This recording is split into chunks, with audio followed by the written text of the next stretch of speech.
Welcome to the More Business, More Life podcast. On today's episode, we're going to talk about freedom. What does freedom mean? And how do we actually obtain it without sacrifice? We're going to go even further. Hey, freedom. If freedom wasn't tough enough, we're going to say, let's do it without sacrifice. You might be thinking, well, these people are crazy. How are they going to do it? Well, if you want to know, then listen in, because we're going to share how we found that you can choose your freedom and you can start to have it by listening to your own self. What's most important to you, so that this way you can actually have freedom with joy, without hard pain. And we want to go into that right now. We want to achieve at succeeding our goals without sacrifice. And I want to pick on that for a minute because, a lot of times you'll hear other people say that we can't have our life without sacrifice. And some people actually believe that. And there are people right now, even could be recording another podcast somewhere or teaching no pain, no gain. And that was brought into my awareness at a young age. I don't know by whom, but I heard it all the time. And growing up in Silicon Valley, California, with all this up and coming entrepreneurs and founders and everyone talking about the pain they go through for a startup. And I'm not denying that there is that pain can go away from our life. I think, for some parts it could. I'm not denying that we're going to have pain, and I'm not denying that we don't grow from pain. I certainly have. I've had some very painful parts of my life, and I've grown from those. But what I am saying is that the definition, no pain, no gain, that's what I have a little, I disagree with, because there's a lot of gain in the good times. There's a lot of gain from a hug, like really, really good things. And I also want to bring in one more layer to this, and then we'll open this discussion, is emotions. Along with no pain, no gain, that we're talking that the only way you're going to gain in life is to have pain. And I actually sought that out. I actually sought out pain. I thought, if I'm not hurting enough, I'm not gaining enough. And I think that's crazy mindset, because you're just seeking more hardship when you don't necessarily need to do that. And in fact, it actually takes away some of our guiding things that the human body has. The reason that the human body has feelings is indications, right? So when we put our hand towards fire, hopefully your body will auto react. Like, you might not even know that there's a fire behind you, and your body will want to move away because it's feeling the heat. Or if you accidentally touch a stove, you're going to have a knee-jerk reaction where you're going to pull your hand away so fast because you don't want to get burned, or very little, right? You feel the burn and you move away so you don't burn more of your body, so you don't hurt yourself more. These are indications. It's an alarm system to tell us, hey, look out, be safe. It's trying to protect us. And those same signals are also inside of us when we have feelings about subject matters. And oftentimes we ignore those. Again, it's like really hard. This is hard. This hurts. And it's tricky, because we also are going to have to talk about comfort zone, because sometimes we're just uncomfortable. So how do we discern? We're also going to talk about today, how do we discern between getting outside of our comfort zone and actually the feelings of a yes or no, like what should we do or shouldn't we do? And a lot of times in my life, I would continue down the road, hitting every rock, trying to break every rock. And there are books written about this, people that sacrifice so much of their life for 30 years, and then they have this massive breakthrough, and everyone's, thinking, okay, I just have to do that. I have to break rocks for 30 years and then I'll have my life. And I want to tell you, the only time you should be breaking rocks is if you're in the mining industry. Then maybe you should break rocks. But if you're breaking rocks and you're not in that industry, then don't break rocks. Stop. You can go around. And when life gets really hard, I believe it's life trying to tell us that we're going the wrong way. And we don't want to stop and give up on our dreams. It's just actually saying, hey, there's another way. So be willing to change how you get there is the key thing for part of this discussion today. Go for your dreams, but then when it gets really hard, that I found now, that's my life saying, Steve, slow down. I think you might be on the wrong road. There might be a quicker path. It's like GPS saying, we found a quicker route. It will shave 20 minutes off to your destination. Would you like to accept this? And that's kind of what our body is telling us when we're plowing up against the, really, really hard stuff. Step back.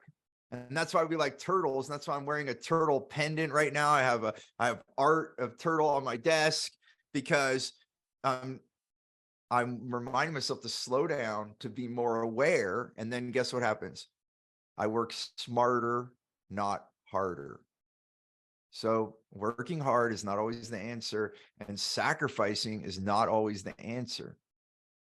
And so that's why I wanted to find, for me, I'm just kicking off our definition, and I'm totally open to for Stephanie, Giovanni, and Melissa to add to this, or even disagree on some parts. I'm okay to hear an open discussion about this, but I think success, freedom for me is succeeding in achieving my dreams without sacrifice. And I think in the sacrifice is when it's the guiding principle. It's like kind of like the indicator, hey, try something else. And then you can actually have your freedom. And the reason I define it by this is that when we sacrifice, we're actually giving up our freedom. We're actually saying, no, you have to be locked up. I mean, you have to go to jail for 20 years and then you can come out and then you can have success. Then it's okay, everyone. No, it's not. No, we don't want to go to jail for 20 years and then choose to have our freedom. And I did this. I locked myself up for more than a decade as an entrepreneur, thinking I'm doing what I'm supposed to. And it wasn't until I changed my thinking about what my freedom was, what my choices were, that I actually started to experience more freedom in my life. Is this making sense? And who wants to jump in and add something? Like, what is freedom to you? Is this in alignment, out of alignment, or a new concept? Or I know you've all heard me say some of these things, but what, speaking to my co-host here, what when you hear this, what does it make you think? Or is there something you want to add or question? I'm open.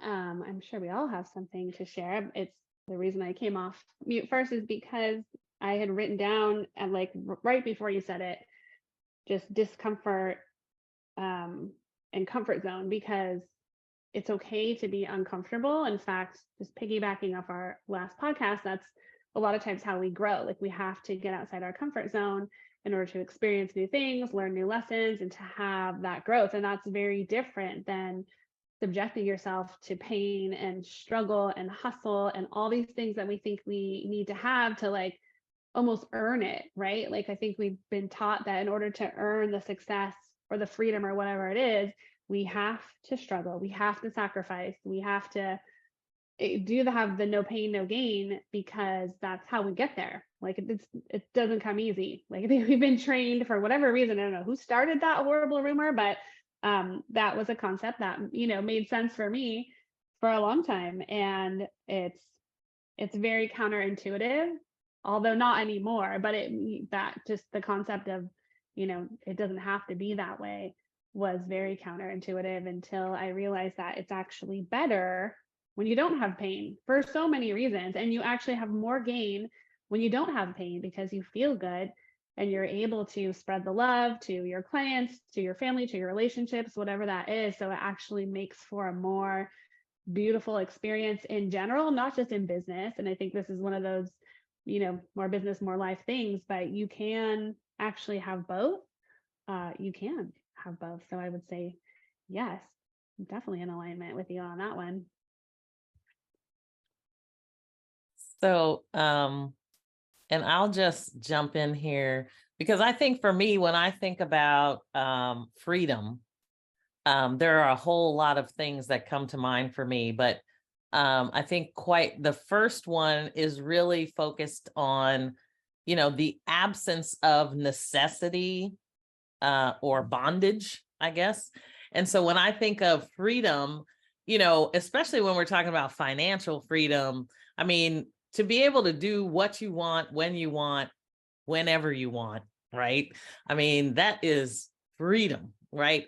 Yeah. And what do you have to do in order to achieve that freedom?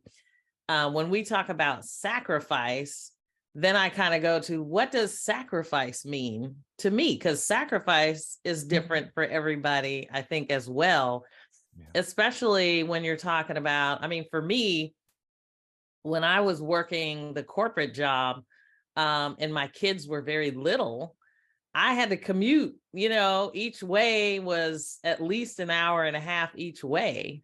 So I didn't have a lot of time to spend with my kids. Thankfully, my husband was closer, and worked from home a lot. So he was there for the kids, but it was me sacrificing time with the kids.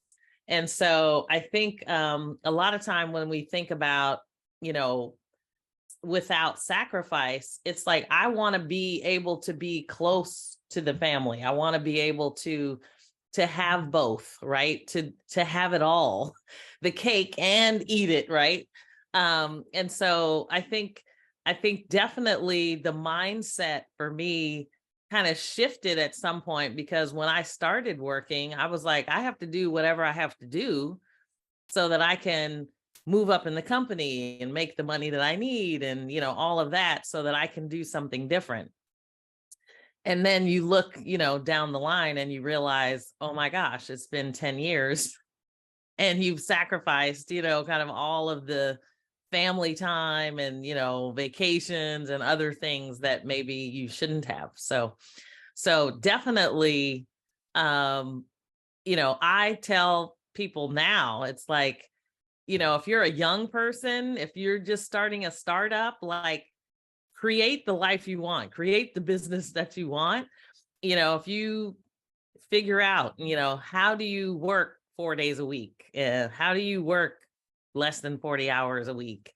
Because those are things that will make your life better, and you won't have to sacrifice. You will figure out how you can maintain your life without going there. And just to jump in real quick, Melissa, and then I want to hear Giovanni's voice jump in here too. I this is just like screaming out at me, because when we're talking about the essence of freedom and like people not having their freedom, and we even know that like human trafficking is on a rise. They're saying it's like 3 to 4 times the deepest part of the slave trading that was happening. We're 3 to 4 times that right now in 2023. It's like, what is happening? And I think it goes back to some of these principles of what is important, what is really, really important, because here we are talking about our family. And, when I read some of the stories of missing children, a lot of times the parents are absent because they're working and they're doing these things. So, and it does put a pressure. There are times financially I've felt the pressure, and you're like, okay, I got to do whatever it takes. And sometimes then it's to our own demise.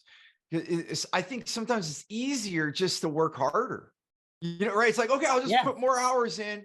I'll just do it. That'll be the answer. So we're actually not taking the time to think, wait, is there a better way? Is there another way that I could make enough money? Or did I overspend? Do I have too big of a house? Like, what are the real choices? But sometimes we don't even have that kind of discussion in our mind. We just start, okay, I'm here, I'll just work more, and then we're gone, and then our kids disappear, either like literally or figurative or emotionally or physically. And even someone told me once, like, Steve, the work you do, you're actually helping the world civically, because if you're working so hard, you can't even be a good neighbor, you can't be a good parent, you can't be a good community member. Wow, I just got tingles in my body. I mean, this is the real deal we're talking about. So if we want to have freedom and we don't want to lose freedoms, we need to be aware. And if we're so tired and working so hard and grinding so much, and there are people right now with the way the economy is while we're recording this, they're like, what are you talking about? Take more time off. Like, we need to work harder. Like, oh my gosh. And then you get into this whirlwind of darkness. And it does have reverse thinking, like both Melissa and Stephanie have just stated. It's, we get in this thinking, and like, I love how it made me laugh, Stephanie. You're like, who made this terrible rumor? But it's easy to step into this. So I know we're asking you as the listener to expand your thinking for a minute, and try this on. I mean, here, I just want to say this, and then I want to open the mic for everyone else too. you are not going to lose anything you've already learned when you try something new.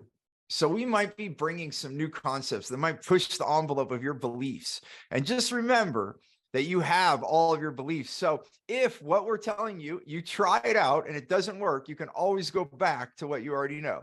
So you have nothing to lose by trying something out. And just a funny anecdote to that, like I was reading about Buddha, and they're all about compassion and oneness with each person.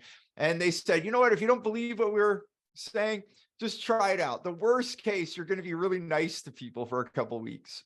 So it's just the same thing. Like, try some of these things out. And I think what we're trying to impress upon you is actually take a moment to be creative and see if there's another way. There's always another way. And we just get bogged down to the easiest route. I'm just going to put more hours in. So on top of all that, what I would say is like kind of backing it up a little bit, because we jumped on a bunch of stuff here, and like was writing notes for each of it. And like the first thing that I actually numbered my notes, like what's important. So like I think like defining what freedom is for you, right? Because each of us can define, it's all different for us, right? And then like, is that financial freedom? Is it time freedom? Because if you listening right now, you have financial freedom, but you don't have your time freedom. What is, how are you feeling? What does that mean? So I'd always say define something, right? Define whatever it is that you're going for. What does financial freedom look like for you? And what does your time freedom look like? And then on the second thing after that was kind of getting to Melissa. She's like, I need to sacrifice to work more so that I can, have the money that I need. And then I was like, well, why do we need to make so much money? Like what? And then Stevie put on a point as well as like, I was like, yeah, did you overbuy a house, right? Too much. And then like all this like stuff started to come, like all links together. But it's like, yeah, so why do we need to work so much? Like, why do you need to work so much? We work to make money, right? Well, why do you need so much money, right? Because you have an idea of your house, the certain lifestyle that you want, right? The big house, the whatever it is, the vacations, all the things, right? But if you created your life in a different way where you didn't need all that, you still had the freedom and the luxuries that you want, right? And then Stephanie said something, the hustle culture. But she didn't say culture, but she said the hustle. Like, I think that's what it's become, is this hustle culture, right? Like, Yep. people like, because people are working so hard in their 9 to 5, they're like, you need to become a business owner. You need to have your own business, right? And so like, okay, so while you're working 9 to 5, you got to do your side hustle until that side hustle makes more money than your 9 to 5. Then once that does, then you can kind of double down on that side hustle, and then you have that.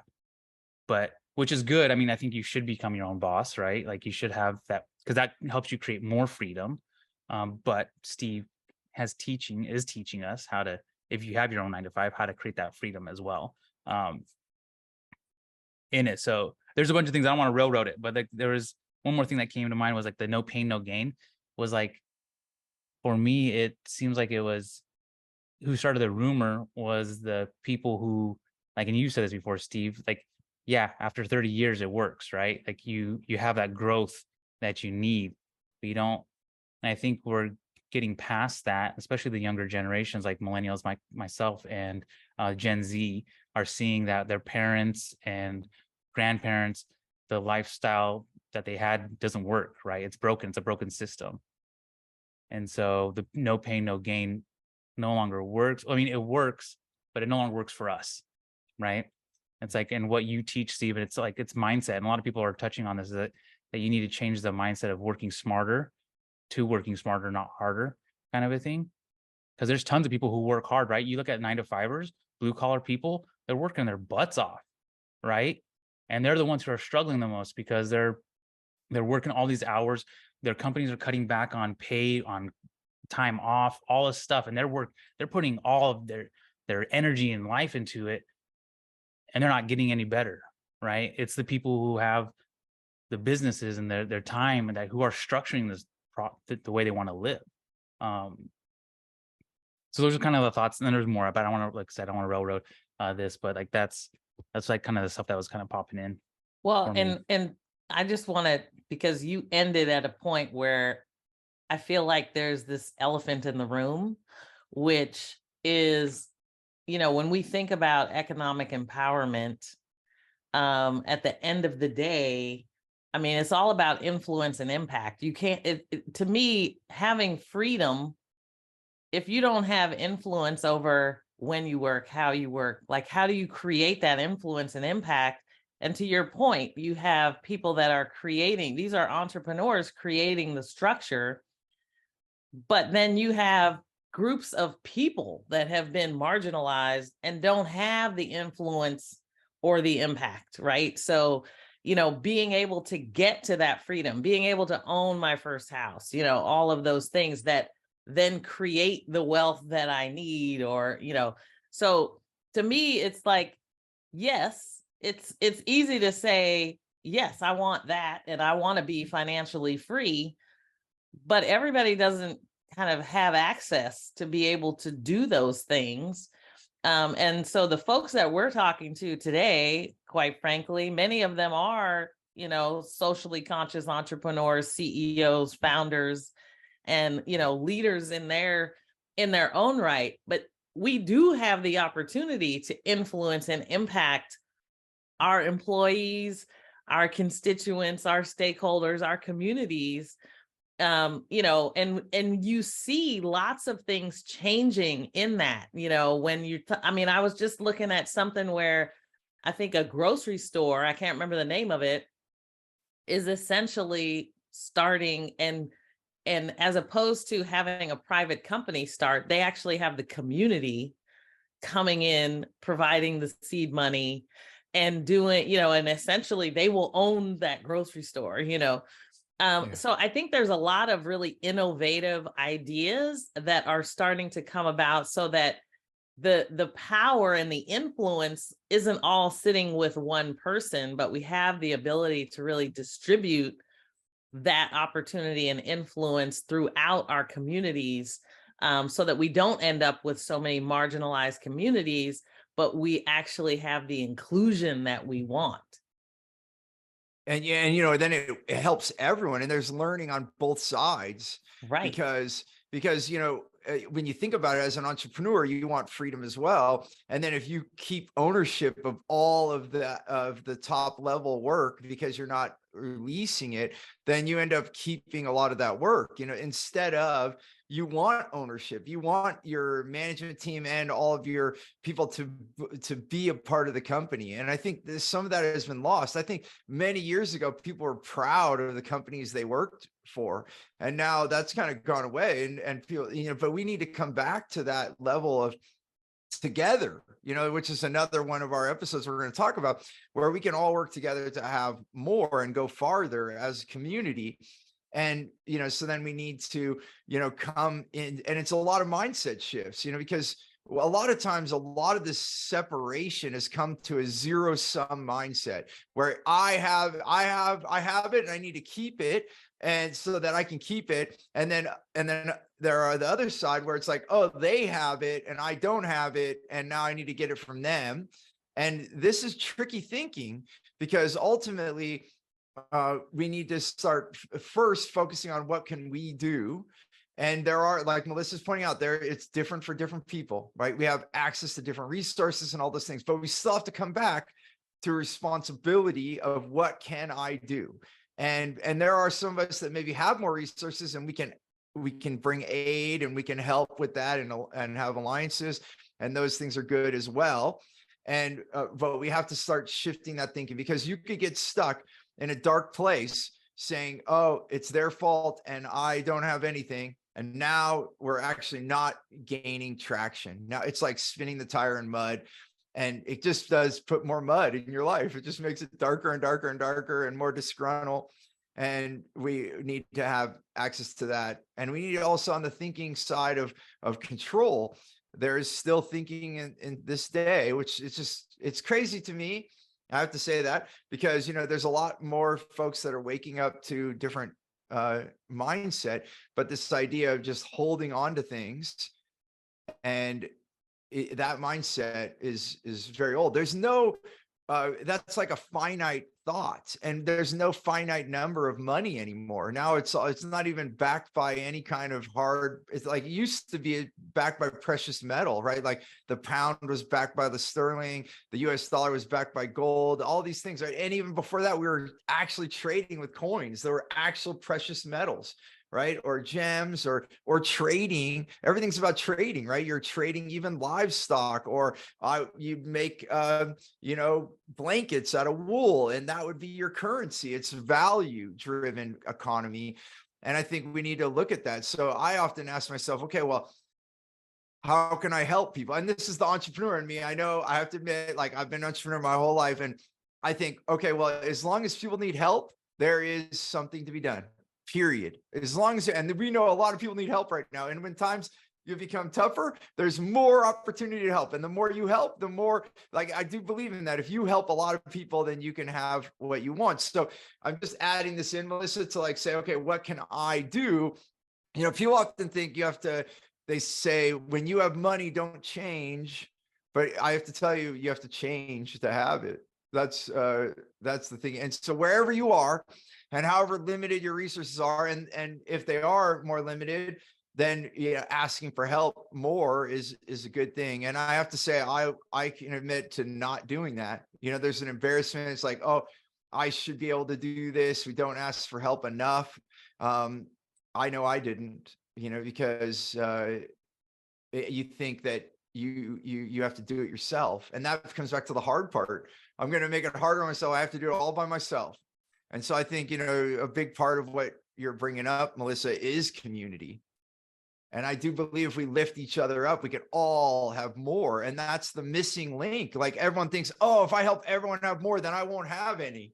And that's the thinking that goes haywire. Then that's where we've been living for hundreds, thousands of years, where it's like, mine or yours. Well, what if it's ours? Yeah, that's that scarcity mindset, right? Yep. And it leads down a dark road for both parties, because you can meet some really wealthy people. Like, you think of the Ebenezer Scrooge. It's really lonely. You can have all the money in the world, but by yourself. And then the other side could be very lonely and dark too. And I guess I got to also say, I'm not saying that it's easy all the time. When we're in those dark places, and I've been there, it is not easy. That's where outside help can help pull us out of those spaces. But I guess that's the main points of that is find the responsibility in yourself. What can you do?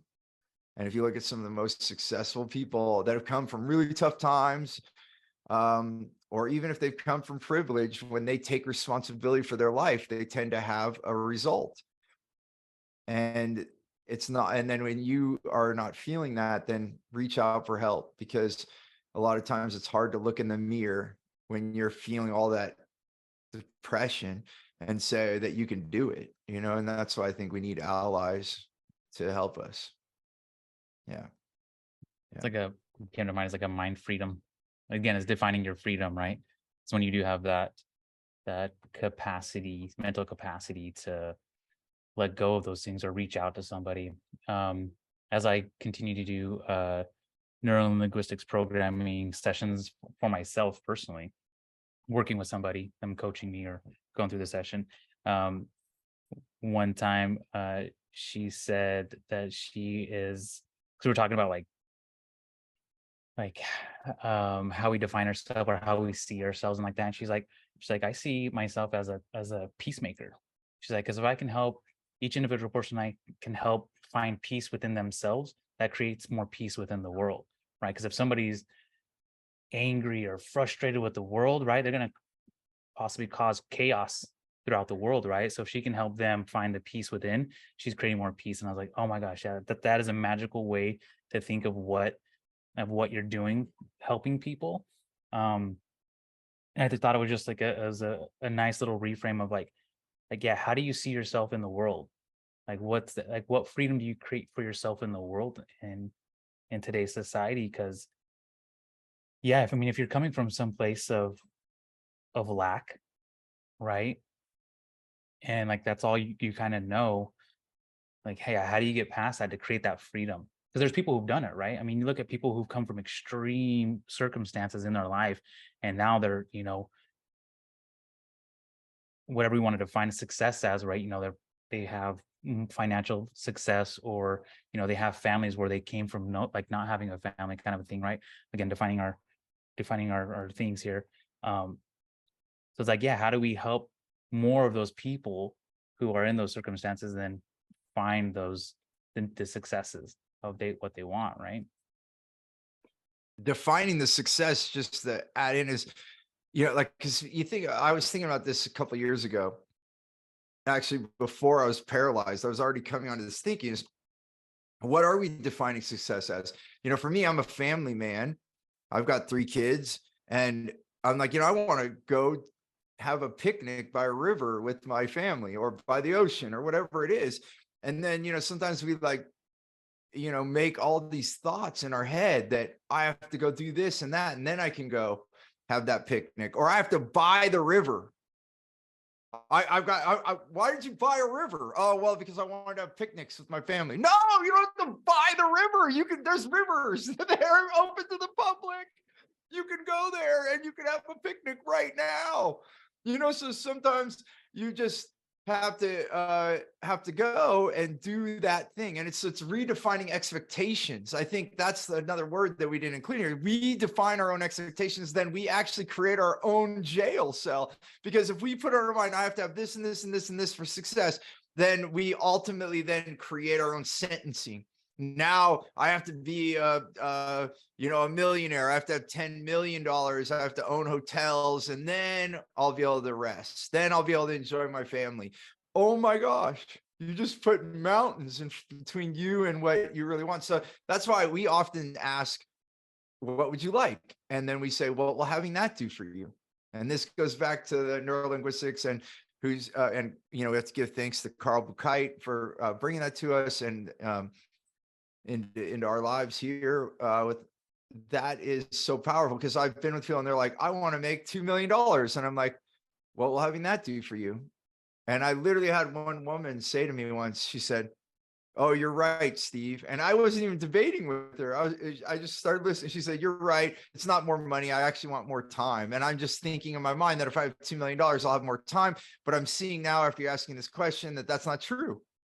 So really what they want is more time. So you have to ask yourself, and we'll ask you if you ever have a call with one of us, what will having that do for you?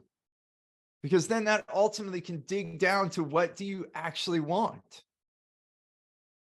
And even in the toughest times, I've been spending time around Tulsa, and, some of you might know the Black Wall Street story. And Melissa and I got to visit the new museum that they've had for the last couple of years there.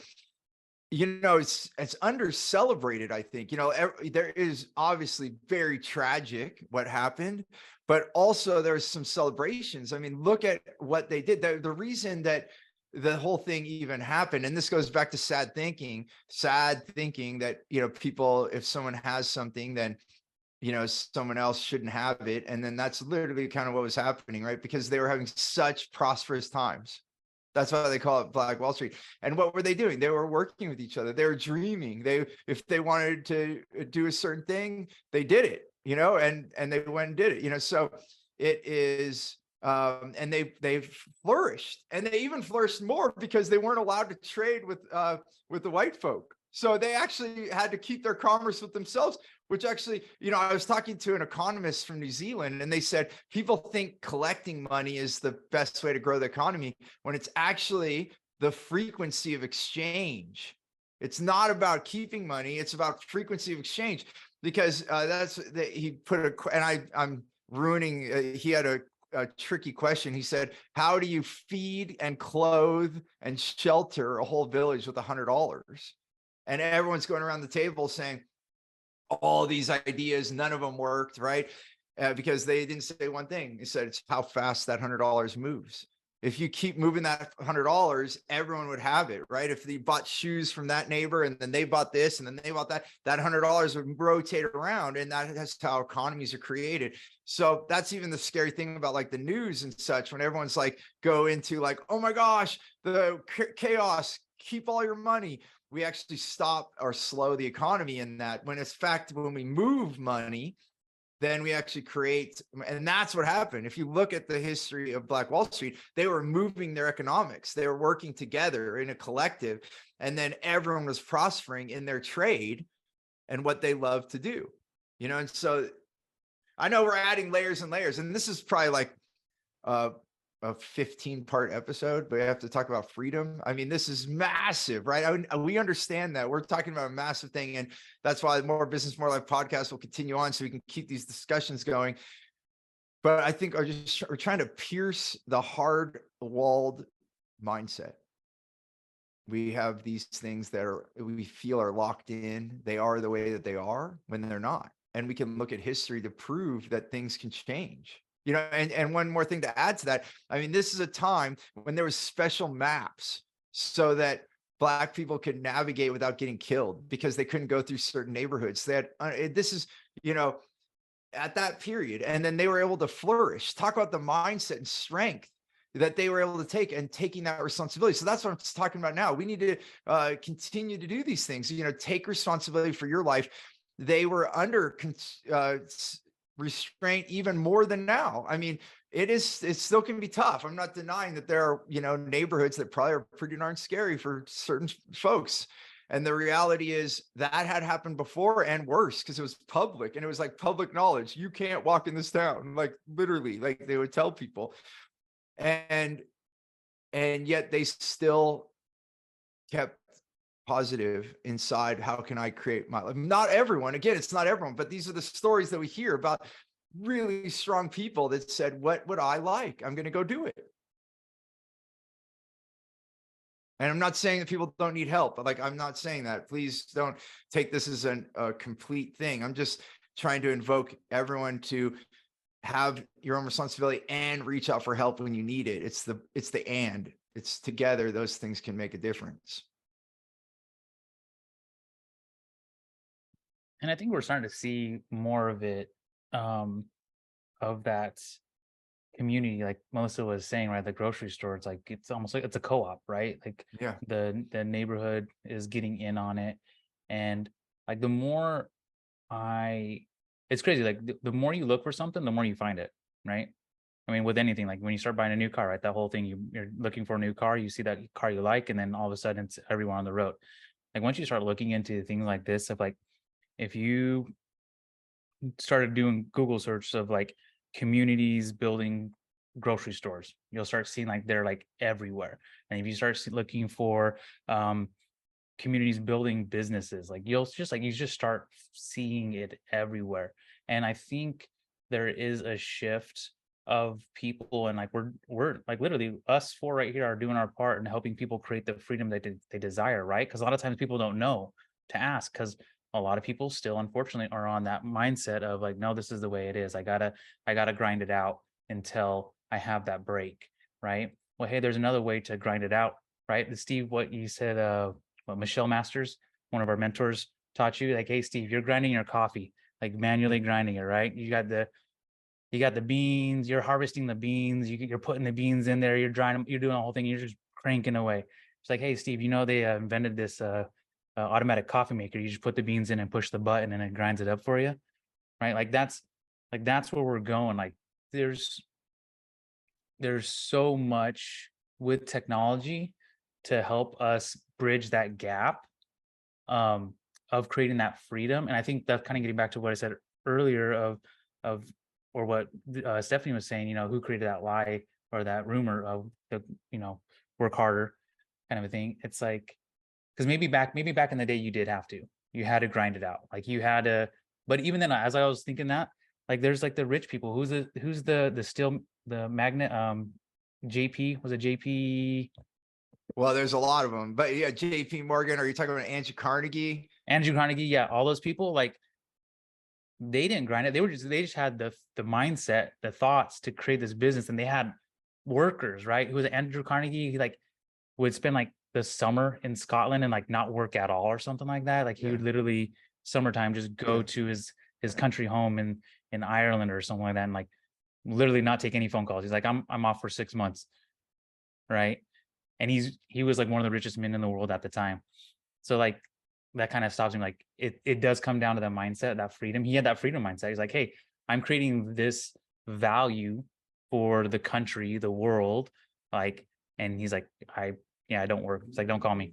6 months, I'm out. And the thing, and there's things that you could read about him, and that there's some bad decisions that he made and some poor things that he did. But also, people don't know this man's history. They were immigrants too. They came from Scotland, and they were literally in coal mines, had no place to live, lived in a relative's attic, I believe it was. His father was a drunk. To the point where he would just not work. His mom was trying to raise the kids and sew things and make any money they could to have food. And as a young boy, he literally was in the mines. Right? They say he would come back covered in coal to make it. And then he was always looking for how he could do something. And so then I forget what the transition was.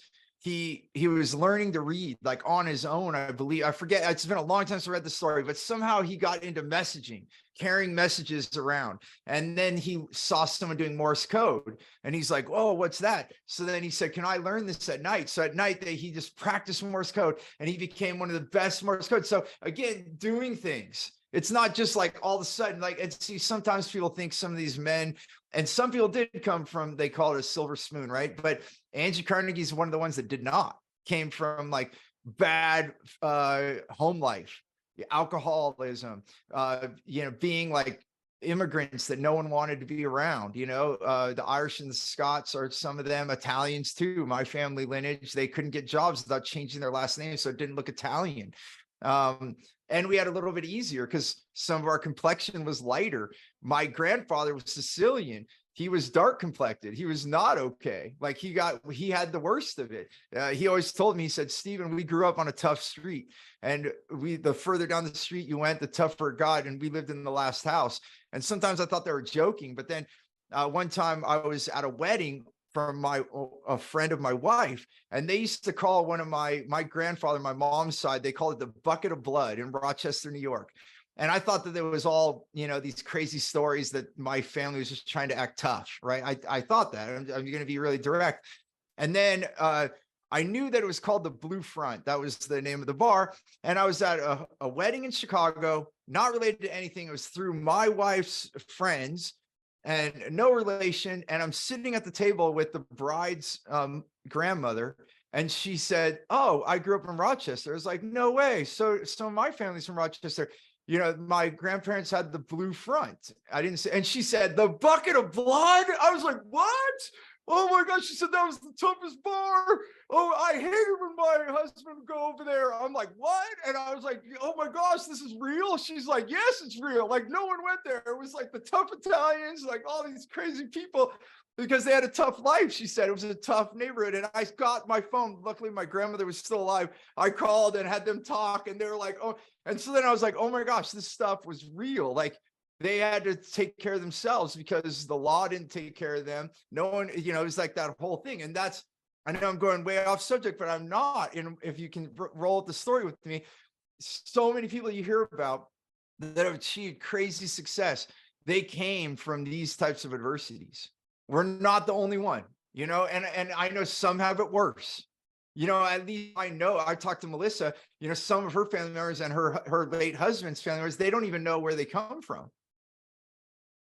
So I can be grateful that I actually know my lineage. They had tough times, but I know, like, some people don't even know their family. So I'm saying all this because I don't know your pain. Everyone has different levels of trials and tribulations, but there's one thing that remains the same. We can choose. We can choose. You can choose to change right now, today. And I'm not saying it's without adversity. I'm not saying it's without diversity or adversity. It is, we have to choose first. That's why I say choose gratitude, create freedom. It's in the choice. Andrew Carnegie could have said, we're slum from Scotland and we just work in the coal mines, and that's what we do. That's what our family does. And my dad's a drunk, so I'm going to start drinking, and I'm a drunk now too. And this happens. We could write a book about that, but no one reads those books.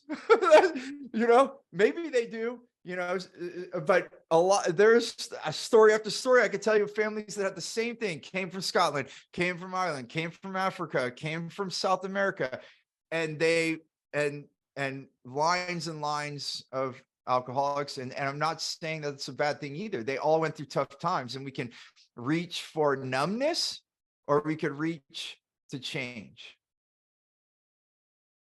And there's a lot in that, because there's a lot of healing that has to happen.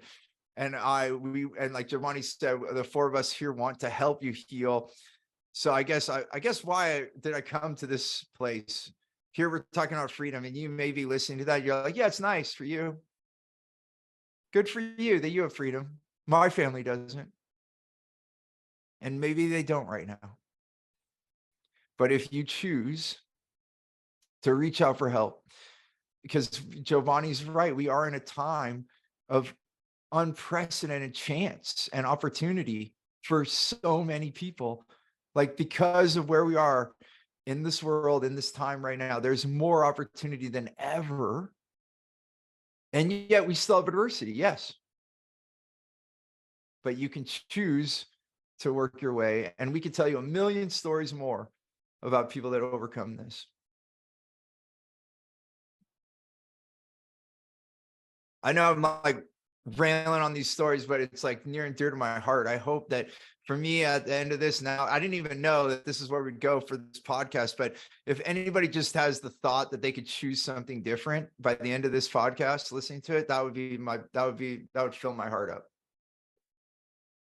So before we go, and I'm just going to ask a question. We still have like at least 8 minutes, Melissa. You ask that question. I'm going to ask a question, because I think a lot of people are like, okay, so what is freedom? Like, so maybe you guys can talk a little bit about what your freedom actually looks like.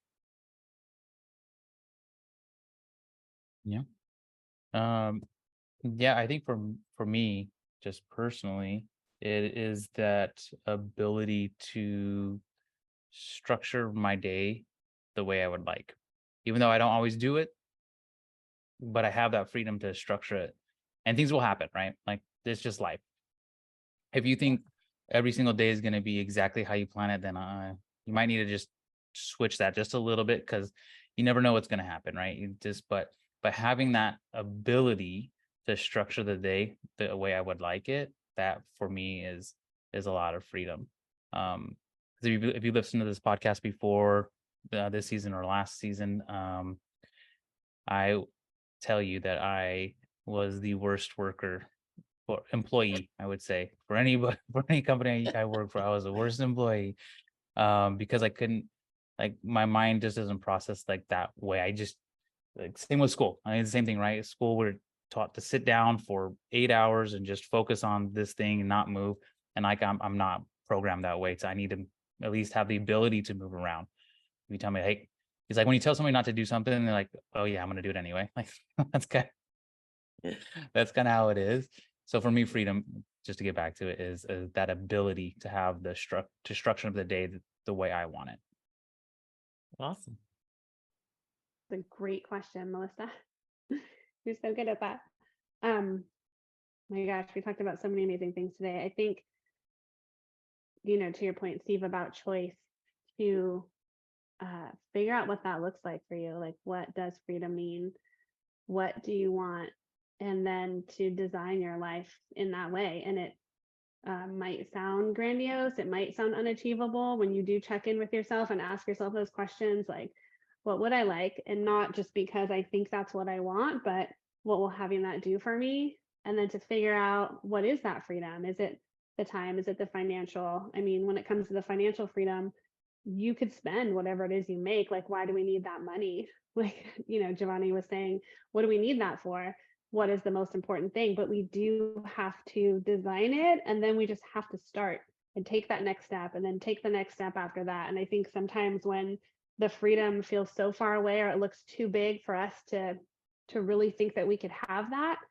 We just have to figure out, what that looks like, design it, and get started, and move towards it, and just know that, like, it could be slow, it could be fast, but it's worth it to be one step closer every day, if you're going towards something that's really important. So I think for me, with freedom, like, how do I create freedom, is to think about what that means. And I think a lot of us have families, and we want it to be focused around family, but we also want to help people. So for me, my day is structured around, like, how much of that can I give to my family, and how much of that can I give to my clients, to my team, to my community, whatever that is, and really working backwards to design it. So if it's like, if I want this result in a month, in 3 months, this year, how do I break that down and work backwards to figure out, if in order for me to have that a year from now, in order for me to have that a month from now, what do I need to do today? What do I need to do this hour? And if you do it in that way, it might sound like over analyzing or whatever, but that is actually what gives you the freedom within your day, within your life, because you know that you made space and made time to work towards these things. So you do have to first figure that out for yourself. What is the thing? Like, what is the freedom that I want? And then start putting things in motion. And then that sort of changes your mindset around things too, right? Like, you're moving forward, like forward progress is, I think, what's most important to me. And like Giovanni said, like, things are not always going to go right. Things are going to blow up sometimes, and that's okay. That's okay. It's what we do next. I think that is what matters. Can I add something as you were talking, Stephanie? Sorry, Steve. No, go ahead. As you were saying that, like, something came to mind was choose yourself first. Yes. It's like, yeah. And it's okay. It's okay. Yeah, and it's not definitely okay. It's not selfish. It's okay. Yeah. Vital. Yeah, and I was gonna say, like, yeah, we have this thing that, like, choosing yourself is a selfish thing, but it's not selfish in a negative way. It is selfish because, like, you're taking care of yourself. But if you're not taking care of yourself, you can't take care of anybody else, or you can only take care of other people for in limited time, right? If you have a piece of bread and you're giving it to everybody else, but you're starving yourself, eventually you're not going to be able to give out any bread, right? If you're not eating. So when Steve was talking about choosing, it's like, I think you have to choose yourself first. Even if you have kids, if you have family, whatever, you have to choose yourself, because even within that, you showing your kids that you're choosing yourself allows them to be able to choose themselves and have the life that they want, right? I know it's hard being a new parent yourself. Like, you want to try to like just all your attention just on them, and yes, you should, but at the same time, you have to take care of yourself. And, like, whether you have a 9-to-5, you have your own business, wherever you're at, whether you're financially successful or you have a lot of time and not finances, whatever, maybe, like, you need to choose yourself first so that you can then have the life that you want. Because if you don't choose that, then maybe all the other choices after that aren't going to work as well, if that makes sense. Well, and you're giving up your freedom at that point. Get back to giving up your freedom. Yeah. Because just to add to all of that, so I love, thank you, Stephanie and Giovanni, and thank you, Melissa, for the question. And I think, it's what we've been kind of trying to define, but also give some procedures. But I think, bringing it back to your question, how do we find our freedom? I would say to everyone, what is the experience you want? Because I think quite often we create, the lack of freedom because we choose what everyone else is doing. We say, oh, I have to go get a job, and then I have to get a job, and then I have to get married, and then I have to get married, I have to have kids, and then I have to have kids, I have to have a house, and then I have to have the house, and I have to have cars, and I have to have this, and their kids are going to piano lessons, so my kids have to go to piano lessons, and your kid doesn't like piano lessons, like, too bad, you have to take piano lessons because the neighbor's kids are taking piano lessons, and then you just go like on and on and on, and people are having like hate. It's the saddest thing to have someone say, I hate my life. Wow. I was telling Melissa yesterday, I want to make a shirt that says, don't hate, celebrate. It's like, We need to, and you're going to celebrate when you choose your life. So back to Melissa's question, in short, write down, pick up a piece of paper and start writing down what experiences you want in your life. And I would say, go as far as to say, if you're going to die soon, and because technically we all are going to die soon, maybe you're going to live another 50 years, 60 years, maybe 20 more years. No one knows really. And so why would we not be living as if we're only going to have a short time left? Because really, we only do have a short time left. So the reality is we need to be thinking that way. And that's why I was bringing up, just go to the river and have a picnic with your family, if that's what you want. You know, there's an old fishing story, and I can't remember where, because I've heard it different ways, but I want to say that it was a story, a Mexican story, because that's how I was told. And some people said it differently, but there's a Mexican fisherman, and he was coming in with his little boat at midday, and there was a yacht in the harbor that day. And the guy on the yacht yelled down to the guy in the fishing boat and said, "Hey, what are you doing coming in so early?" And he's like, "I'm going to have lunch with my family." And then the guy said, "Why would you do that? Why don't you go back out and get more fish?" And then the Mexican fishing boat man said, "Well, what would that what would happen? Oh, well, then you'd be able to buy a bigger boat because you'd have more money. Oh, and then what would I do? Oh, well, then you'd be able to catch more fish." And then the man said again, "Well, then what would I do?" And he said, "Well, then you probably would be able to hire more people, and maybe you'd even be able to buy a second boat." And he said, "Well, then what would I do then?" He said, "Well, then you'd catch more fish, and then you'd be able to buy more boats, and you'd have a whole fleet one day." And he said, "Well, then what would I do?" He said, "Then you'd be able to be on a yacht like I am and be able to have lunch with your family midday like I'm about to go do." And then the Mexican fisherman said, "I'm going to have lunch with my family right now too."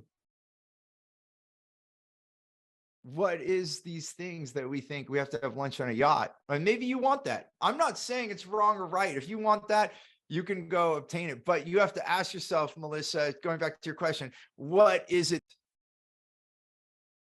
What is it that you want? That's what's most important. And then you can start designing it. Going back to Stephanie saying, you know, once we know our experiences, what then do we choose? Going back to what everyone else is saying here. So I hope, and that's why it's choosing gratitude and creating your freedom. Start being grateful for what you have now. You know, that you have two legs. Like I was paralyzed. I'm grateful I can walk. I'm grateful that I can sit here and talk on this podcast with all of you. There are things that could be gone tomorrow. So live and live in the way that you want. Does that, hopefully that helped give a little light to your question, Melissa? No, I think that's right.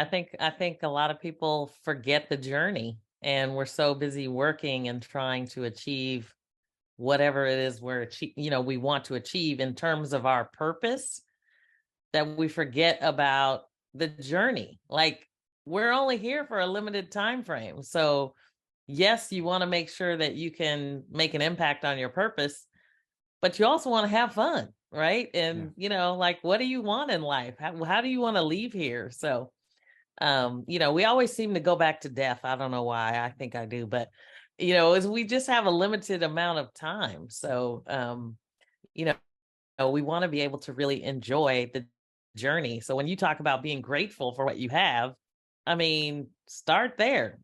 I mean, you know, I don't know where everybody's starting, but there is always something to be grateful for. Absolutely. And speaking of two things, time and joy.